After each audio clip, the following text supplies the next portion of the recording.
सरकारी सिस्टम की संवेदनहीनता की एक तस्वीर देवास से सामने आई, जहां स्कूल जाने वाली छात्राओं को पढ़ाई नहीं, पहले इंतजार करना सिखाया जा रहा है। देवास के मेड़की धाकड़ गांव के प्राथमिक मिडिल स्कूल की ये तस्वीरें शिक्षा व्यवस्था पर बड़ा सवाल खड़ा करती हैं। देखिए इस रिपोर्ट।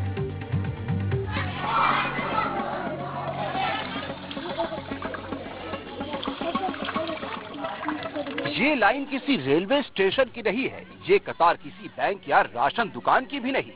ये लाइन है एक सरकारी स्कूल के अंदर छात्राओं के वॉशरूम जाने की। ये वो तस्वीरें हैं जो सरकार के तमाम दावों को आईना दिखा रही है। देवास जिले के मेंढकी धाकड़ गांव के प्राथमिक मिडिल स्कूल में छात्राओं को शौचालय जाने के लिए लंबी कतार में खड़ा होना पड़ रहा है। बेटी बचाओ बेटी पढ़ाओ के नारे देने वाले सिस्टम में बेटियों को वॉशरूम तक जाने के लिए भी इंतजार करना पड़ रहा है। जहां पढ़ाई होनी चाहिए वहां मजबूरी और अपमान का पाठ पढ़ाया जा रहा है। सरकारी रिकॉर्ड में स्कूल सुविधा युक्त दर्ज है, लेकिन जमीनी हकीकत ये है को छोड़कर बाकी शौचालयों पर ताले जड़े हैं। नतीजा, दर्जनों छात्राएं एक ही बाथरूम के भरोसे और घंटों इंतजार करने को मजबूर हैं। मध्य प्रदेश के मुखिया इन छात्राओं के लिए कई योजना लाते हैं, जिसमें से एक मुख्य योजना है बेटी बचाओ बेटी पढ़ाओ। बेटी पढ़ाने के लिए मध्य शासन कई कदम उठाता है, लेकिन देवास के इस स्कूल में बेटियों को वॉशरूम जाने के लिए घंटों नंबर लगाना पड़ता है, इसके बाद ये बाथरूम जाती हैं। ये सिर्फ असुविधा नहीं है, ये छात्राओं के स्वास्थ्य, सुरक्षा और आत्मसम्मान से जुड़ा गंभीर सवाल है। एक तरफ सरकार बेटी बचाओ बेटी पढ़ाओ के बड़े बड़े दावे करती है, तो दूसरी तरफ उसी सिस्टम में बेटियों को बाथरूम जाने के लिए लाइन में खड़ा कर। ये हालात न सिर्फ चिंताजनक है, बल्कि शिक्षा व्यवस्था की संवेदनहीनता को भी उजागर करते हैं। तो बेटा, किस तरह से आप एक के बाद नंबर, कितनी देर में नंबर आता जाते हो? तो थोड़ी देर में, कितनी देर में? फिर भी कितनी छात्राएं आप लोग सब स्कूल में मिला के? कितनी है? 160, 108 के आसपास छात्रा हैं। किस तरह से छात्राओं को वॉशरूम जाने में तकलीफ आती है। एक वॉशरूम मात्र छात्राओं के लिए खोला गया है यहाँ के शिक्षक द्वारा, जिसमें एनडीटीवी की टीम ने दिखाया कि छात्राएं वॉशरूम जा रही हैं, नंबर लगाकर खड़ी हुई हैं कि मेरा नंबर कब आएगा। किस देर में नंबर आता है आपका वॉशरूम में?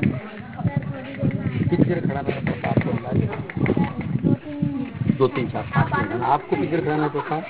5-2-3 मिनट, 5-10 मिनट तो खड़ा रहना पड़ता है ना। कितने दिन? 10 मिनट खड़ी रहती है ना। देखिए किस तरह से छात्राएं 10 मिनट इंतजार करती हैं, इसके बाद इनको वॉशरूम के लिए जाना पड़ता है। ये है मध्य प्रदेश शासन का शासकीय उच्चतर माध्यमिक विद्यालय मेंढकी धाकड़, जहां पर इस तरह से वॉशरूम में ताला लगा हुआ है और एकमात्र वॉशरूम खुली है, जिसमें कई छात्राएं वॉशरूम जाती हैं और उनको बारी बारी से वॉशरूम जाने का इंतजार करना पड़ता है। मामले को लेकर जब हमने स्कूल प्रबंधन से सवाल किए तो प्रिंसिपल का कहना था कि बच्चों को दूसरे वॉशरूम की जरूरत नहीं है, लेकिन सवाल ये है कि अगर जरूरत नहीं है तो फिर रोज रोज ये कतार क्यों लगती है। सर, दोनों खुलते हैं। अब मैं बच्ची से बात कर ही रही थी कि बेटा दूसरी बाथरूम खोलना है क्या, तो बोले कि मैडम जरूरत नहीं है, और तुरंत बाद आप लोग पहुंचे। मैं बोल रही ऋषि बालिका से। सवाल सीधे और साफ है, जब शौचालय बने हैं तो उन पर ताले क्यों? जब समस्या सामने है तो समाधान क्यों नहीं? क्या निरीक्षण सिर्फ कागजों और फाइलों तक सीमित है? और क्या छात्राओं की तकलीफ, उनकी गरिमा और स्वास्थ्य इस सिस्टम के लिए कोई मायने नहीं रखते? देवास से एनडीटीवी के लिए अरविंद चौकसी की रिपोर्ट।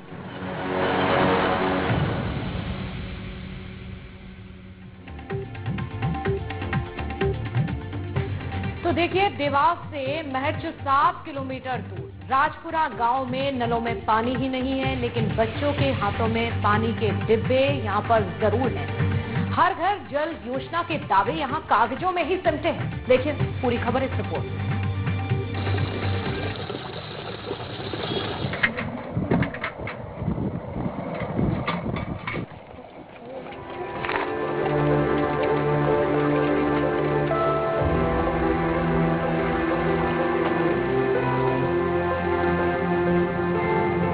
किताबों की जगह नन्हे हाथों में पानी से भरे डिब्बे, पीने के पानी से भरे भारी भरकम कंटेनर को घर तक ले जाने की जद्दोजहद।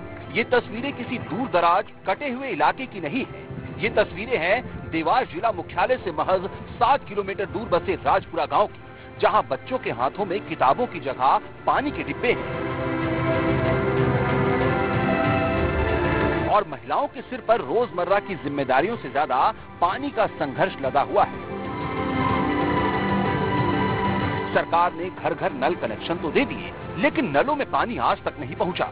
नतीजा ये कि गांव के लोग खेतों में लगी बोरिंग से पानी लाने को मजबूर हैं। गांव के पुरुष काम पर निकल जाते हैं और पीछे रह जाती है पानी की जिम्मेदारी, जो उठानी पड़ती है घर की महिलाओं और मासूम बच्चों को। और यही से हर दिन हर सुबह शुरू होती है पानी लाने की वही जद्दोजहद। देवास जिला मुख्यालय से करीब 7 किलोमीटर दूर गांव है राजपुरा। देखिए किस तरह से ये गांव की बस्ती है, रोड पर मकान है, लेकिन इनके घर में सरकार ने नल तो लगा दिए लेकिन उनमें पानी नहीं आता। किस तरह से नन्हे मुन्ने बच्चे हैं, साइकिल से दोनों हाथों में पानी लेकर आ रहे हैं। हमारे कैमरा सहयोगी से बोलूंगा, देखें किस तरह से बच्चे जो हैं पानी लेके आ रहे हैं। जिनको स्कूल जाना चाहिए वो स्कूल नहीं जा रहे हैं। और बेटा क्या नाम है आपका? कार्तिक। स्कूल जाते हो? हाँ।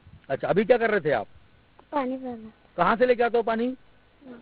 है बोरिंग में से, खेत पे से? अच्छा, घर में नल है? हाँ। फिर पानी नहीं आता? हैरानी की बात यह है कि पानी के लिए लगे नल में पानी तो नहीं आता, लेकिन ग्रामीणों को नल कनेक्शन के बिल नियमित रूप से भेजे जा रहे हैं। ग्रामीणों का कहना है कि नल लगे 1 साल से ज्यादा बीत चुके हैं, लेकिन पानी अब तक नहीं आ रहा। किस तरह पानी की समस्या आती है? सर, हम सालपुर से पानी लेके आते हैं बहुत दूर से, और यहाँ पे नल 2 महीने हो गए, नल नहीं आता है यहाँ पे। नल तो आपके घर के सामने सरकार नल है, सरकारी लगा है, पर लेकिन पानी नहीं आता है। गांव के लोग बोलते हैं, बोले कि पानी मत जान दो, इधर उधर पानी मत जान दो। नल क्या नाम है आपका? रितु परवाल। रितु, कब से पानी नहीं आ रहा आपके नल? 2-2.5 महीने हुए सर, पानी नहीं। नल लगे हुए हैं? नल लगे लेकिन पानी नहीं आता, बंद कर देते, 8 दिन चलाते हैं, 15 देखिए किस तरह से यहाँ के जो ग्रामीण है, किस तरह से पानी के बुजुर्गों माँ है। क्या नाम है आपका? गीता भाई। किस तरह से पानी की समस्या है? सबके पानी की परेशान। पानी की समस्या है। पानी के लिए कभी खेतों की तरफ जाना पड़ता है तो कभी हैंडपंप के सहारे प्यास बुझानी पड़ती है। स्कूल जाने की उम्र में नन्हे मुन्ने बच्चे साइकिल पर पानी ढोने को मजबूर हैं। ये वही बच्चे हैं जिन्हें इस वक्त क्लासरूम में होना चाहिए था।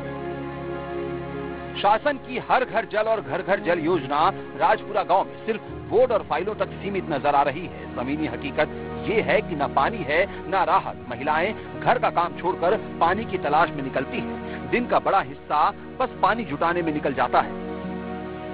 क्या क्या है आपके घर में? नल कनेक्शन कब से हुए हैं? नल कनेक्शन साल भर ही हो। साल भर हो गया। क्या हुआ उसमें? वो चलने नहीं दे गाँव का लोग। अच्छा, हाँ। पानी आता नहीं आता? नहीं आए, बंद कर ही दिया। बंद कर दिया? हाँ। क्यों बंद कर दिया? बस उनकी मर्जी। अच्छा, कितनी दूर से पानी लाते हैं आप?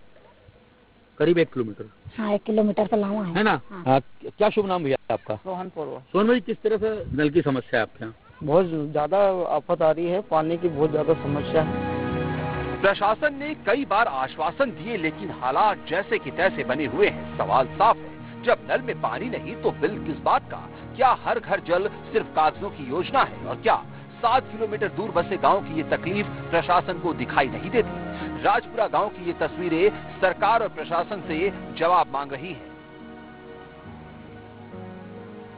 अब देखना यह है कि क्या इस रिपोर्ट के बाद नलों में पानी आएगा या फिर बच्चे यूं ही साइकिल पर पानी ढोते रहेंगे।